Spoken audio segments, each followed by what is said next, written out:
नमस्कार सभी साथियों का स्वागत है हमारे YouTube channel toppers classes answer में।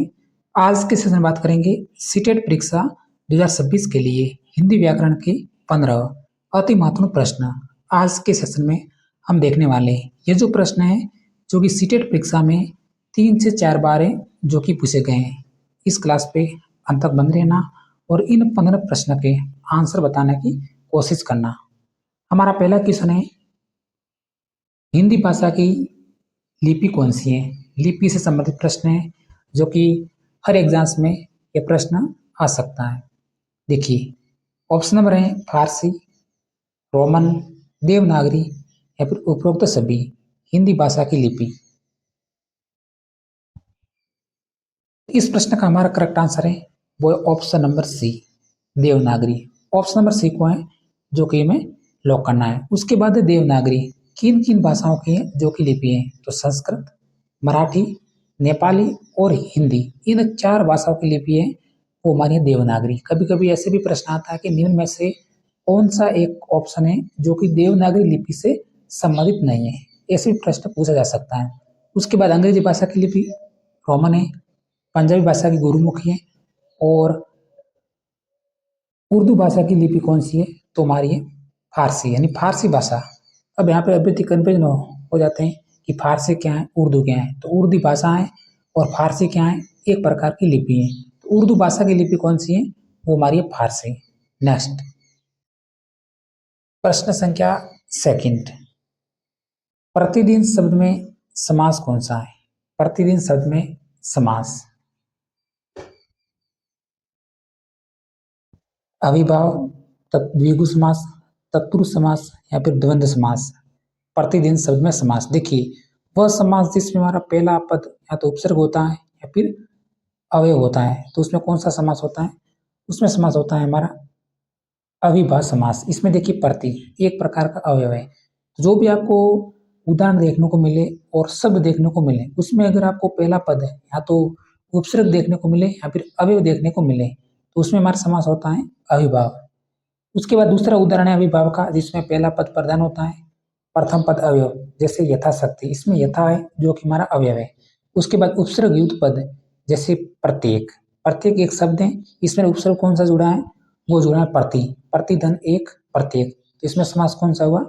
अविभाज्य समास। उसके बाद है पुनरावर्ती शब्द जैसे दूर दूर, इनमें हमारा समास कौन सा हुआ? हुआ अविभाज्य समास। तो ऐसे प्रकार के अगर आपको शब्द देखने को मिले तो उसमें आपको तुरंत लॉक करना है अविभाज्य समास। नेक्स्ट क्वेश्चन, प्रश्न संख्या 3। कुल हम 15 क्वेश्चन देखेंगे तो क्लासेस को स्किप नहीं करें, पूरी जानकारी आप समझ जाओगे। शत्रुभुज शब्द में समास कौन सा है? समास का दूसरा उदाहरण है जो कि डाउट वाला प्रश्न बनता है ये शत्रुभुज शब्द में समास। इन दोनों देखिए इसमें इन दोनों शब्दों में अलग अलग समास है जो कि आपको देखने को मिलेंगे। अब यहाँ पे चतुर्भुज, अब हम समझते हैं। देखिए चतुर्भुज 4 भुजा है जिनके, अर्थात कौन?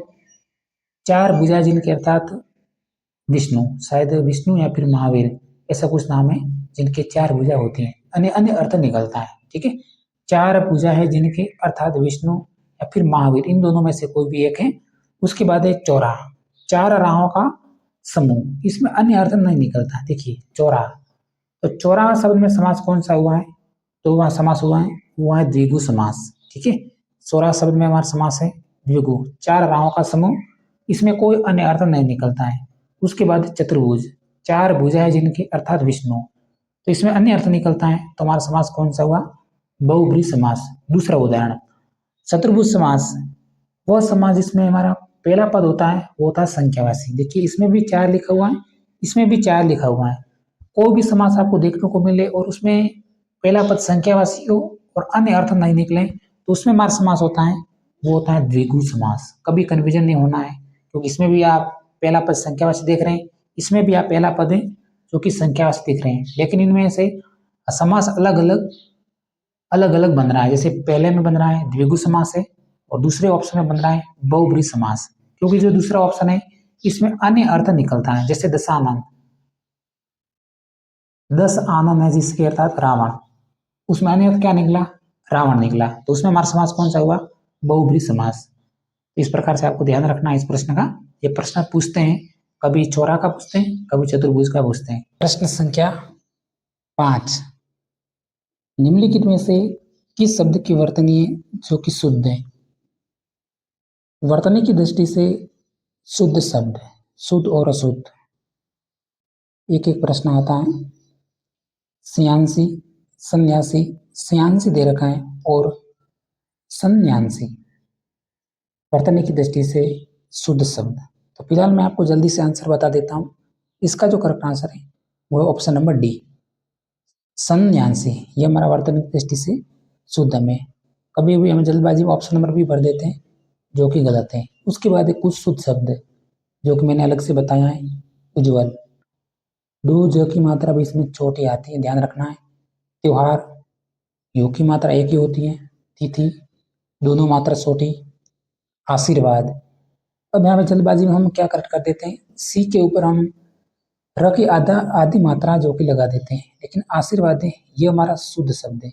उसके बाद में मिष्ठान, मिष्ठान अशुद्ध है, लेकिन मिष्ठान शब्द है ये हमारा शुद्ध शब्द है। नेक्स्ट क्वेश्चन, प्रश्न संख्या 6, दो वर्णों के परस्पर मेल से जो विकार उत्पन्न होता है वह कहलाता है। दो वर्णों के परस्पर मेल से जो विकार उत्पन्न होता है वह कहलाता है संधि, समास, प्रत्यय या फिर उपसर्ग। प्रश्न सिंपल सा, लेकिन इस प्रश्न के आंसर दो बन सकते हैं। ठीक है, यहाँ पे क्या पूछा है, दो वर्ण पूछे हैं। दो वर्णों के परस्पर मेल से जो विकार उत्पन्न होता है उसे हम कहते हैं संधि। ऑप्शन नंबर ए जो कि हमारा करेक्ट आंसर है। अगर हमारा प्रश्न होता कि दो शब्दों के परस्पर मेल से जो विकार उत्पन्न होता है वह कहलाता है, तो राइट आंसर समास हो जाता। यहाँ पे ये ध्यान रखना है, शब्द है तो समास है, अगर वर्ण है तो हमारी संधि है। तो ऑप्शन नंबर ए को जल्दी से लॉक कर देते हैं। नेक्स्ट क्वेश्चन, प्रश्न संख्या 7, किस विकल्प में निजवाचक सर्वनाम का प्रयोग नहीं हुआ है? निजवाचक सर्वनाम का प्रयोग, अब हम ऑप्शन नंबर ए देखते हैं, मैं आप ही चला जाऊंगा, option number A. Option number B, मैं ये कार्य अपने आप कर लूंगा। ऑप्शन नंबर सी, आप कहेंगे तो ही बैठूंगा। और ऑप्शन नंबर डी है, चाम अपना खाना खुद बना लेता है। अब यहाँ पे पूछा गया है कि निजवाचक सर्वनाम का प्रयोग नहीं हुआ है, वो आपको वाक्य की पहचान करनी है जिसमें निजता का बोध है। मैं आप ही चला जाऊंगा, स्वयं की बात हो रही है यहाँ पे, तो इसमें तो निजवाचक सर्वनाम का प्रयोग हुआ है। अब देखते हैं ऑप्शन नंबर बी, मैं ये कार्य अपने आप कर लूंगा। देखिए, मैं अपने आप कर लूंगा, स्वयं की बात हो रही है, इसमें निजवाचक सर्वनाम का प्रयोग हुआ है। ऑप्शन नंबर सी, आप कहेंगे तो ही बैठूंगा। देखिए, आप शब्द जुड़ा है, दूसरे की बात हो रही है ना, आप कहेंगे तो ही बैठूंगा। तो ऑप्शन नंबर सी है जो कि हमारा करेक्ट आंसर है। इसमें निजवाचक सर्वनाम का प्रयोग है जो कि नहीं हुआ है। इसमें देखिए, खुद बना लूंगा, खुद स्वयं की बात हो रही है, तो ऑप्शन नंबर सी। नेक्स्ट, प्रश्न संख्या 8, क्वेश्चन संख्या 8 है, स स स ध्वनियां है, स स स, नासिकीय, तालव्य, उष्म या फिर कंठी। स स स और एक और ह आपको जोड़ देना है, ये सभी ध्वनियां हैं वो है उष्म। ऑप्शन नंबर सी को लॉक कर देना है। नेक्स्ट क्वेश्चन, प्रश्न संख्या 9, पर्याप्त शब्द में उपसर्ग कौन सा है? पर्याप्त शब्द में उपसर्ग, तो उपसर्ग का तो प्रश्न बनता है, उपसर्ग और प्रत्यय ये तो दोनों कोई भी एग्जाम से उसमें सिलेबस में शामिल होते हैं, सीटेट परीक्षा में भी शामिल है पर्याप्त शब्द में उपसर्ग। तो इसमें हमारा उपसर्ग कौन सा है? ऑप्शन नंबर ए, परी। हम लोग कर देते हैं ऑप्शन नंबर ए को। नेक्स्ट, अब हमारा प्रश्न है वो है प्रत्यय का। प्रश्न संख्या 10, भूगोल शब्द में ईक प्रत्यय जुड़ने से प्रयुक्त शब्द कौन सा है? भूगोल शब्द में ईक प्रत्यय जुड़ने से प्रयुक्त शब्द, भूगोल, और इसमें आपको ईक प्रत्यय जुड़ने से जो हमारा शब्द बनेगा वो बनेगा, देखते हैं। यानी इस जो आपको 4 शब्द दिखाई दे रहे हैं इसमें से शुद्ध शब्द कौन सा है, ऐसे भी आप आंसर दे सकते। देखिए, भूगोलिक दे रखा है, भौगोलिक, इसमें देखिए ली छोटी मात्रा, इसमें ली बड़ी है, भौगोलिक। तो ये हमारा एकदम करेक्ट आंसर है। भूगोल शब्द में एक प्रत्यय जुड़ने से जो हमारा शब्द का निर्माण होगा भौगोलिक। Option number C. Next question, प्रश्न संख्या 11। भाषा का अंतिम कौशल कौन सा है? भाषा का अंतिम कौशल, ये प्रश्न संख्या हमारा 12 है। भाषा का अंतिम कौशल, वैसे भाषा के टोटल 4 कौशल होते हैं, अंतिम कौशल पूछा है। इसके तरीके मैं आपको बता देता हूं। सुबह पाली स्त्री को आपको याद रखना है। सुबह पाली, भाषा का प्रथम कौशल होता है वो होता है हमारा सुनना। भाषा का दूसरा कौशल वो होता है हमारा सुबो यानी बोलना। भाषा का दूसरा कौशल है वो हमारा क्या है? बोलना। भाषा का तीसरा कौशल देखिए, सु यानी सुनना, बो यानी बोलना, पा यानी पढ़ना। तो भाषा का तीसरा कौशल हमारा कौन सा है? वो हमारा पढ़ना। और भाषा अंतिम कौशल कौन सा है? वो हमारा लिखना। इस तरह से भाषा के कौशल है जो कि बन रहे हैं। दूसरा क्या है? अंतिम कौशल। तो अंतिम कौशल हमारा क्या होगा? वो का ऑप्शन नंबर डी हमारा करेक्ट आंसर होगा, लिखना। ये भाषा का अंतिम कौशल है। ये आपको तरीके याद रखनी है। 4 प्रश्न बनते हैं। सुबो पाली। नेक्स्ट, प्रश्न संख्या 13। निम्न में से तत्सम शब्द कौन सा है? यहाँ पे इसका अर्थ आपको मालूम है तो आंसर दे सकते हैं। तत्सम, संस्कृत भाषा के समान शब्द। तत्सम, संस्कृत भाषा के समान शब्द कौन सा है? 3 शब्द है जो कि संस्कृत, इसमें हिंदी के होंगे और एक शब्द तो होगा वो हमारा संस्कृत का होगा। तत्सम ने संस्कृत भाषा का शब्द खेर, चौंस, बहु और अश्रु। तो इस प्रश्न का हमारा करेक्ट आंसर है वो होगा अश्रु। ऑप्शन नंबर डी है जो कि एक संस्कृत भाषा का शब्द है। बाकी खीर हिंदी का है। सौंस एक प्रकार का हिंदी भाषा का शब्द है, संस्कृत में चक्षु बोलते हैं। बहु भी एक प्रकार का हिंदी भाषा का शब्द है। ऑप्शन नंबर डी राइट हो गया। नेक्स्ट, प्रश्न संख्या 14। निम्न में से तद्भव शब्द कौन सा है? तद्भव, तद्भव यानी हिंदी भाषा का शब्द है। पहला था हमारा संस्कृत भाषा का, अब है तद्भव यानी हिंदी भाषा का शब्द कौन सा है? 3 इसमें संस्कृत भाषा के शब्द हैं, एक हिंदी भाषा का है। देखिए, जीभ, भिक्षुक, ग्रंथि और काक, 4 ऑप्शन दे रखे हैं।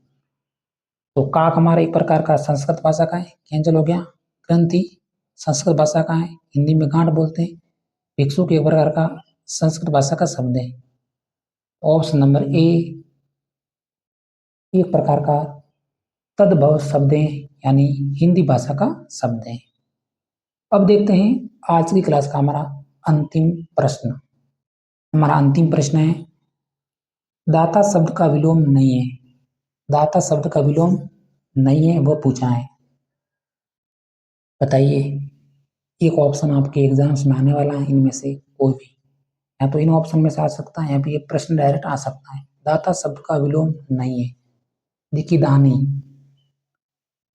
दूसरा है कृपण, तीसरा है कंजूस, चौथा है सोम। दानी, कृपण, कंजूस और सोम। दाता का विलोम देखिए सोम, तो बिल्कुल विलोम शब्द है दाता और सोम। उसके बाद एक कंजूस, ये भी विलोम शब्द है, कृपण भी है। तो हमारा करेक्ट आंसर हो गया ऑप्शन नंबर ए को लॉक कर देते हैं। दाता और दानी एक ही बात हो रही है, तो ऑप्शन नंबर ए। उसके बाद कुछ उदाहरण है आदित्य का, तो इसका जो विलोम शब्द होगा उपत्य का। उसके बाद खल, सज्जन, विधि का विलोम होगा अविधि, और अज्ञ का आपको विलोम शब्द है जो कि याद रखना है वो है विज्ञ। तो प्यारे साथियों, आज के सेशन में हमने कुल 15 प्रश्न जो कि आपको बता दिए हैं, जो कि सीटेट एग्जाम्स में अक्सर पूछे जाते हैं। अगर हमारी जानकारी आपको इंपॉर्टेंट लगी है तो क्लास को सब्सक्राइब करके जरूर जाएं, ताकि इस तरह के जो प्रश्न हैं आपको सबसे पहले देखने को मिलेंगे। धन्यवाद।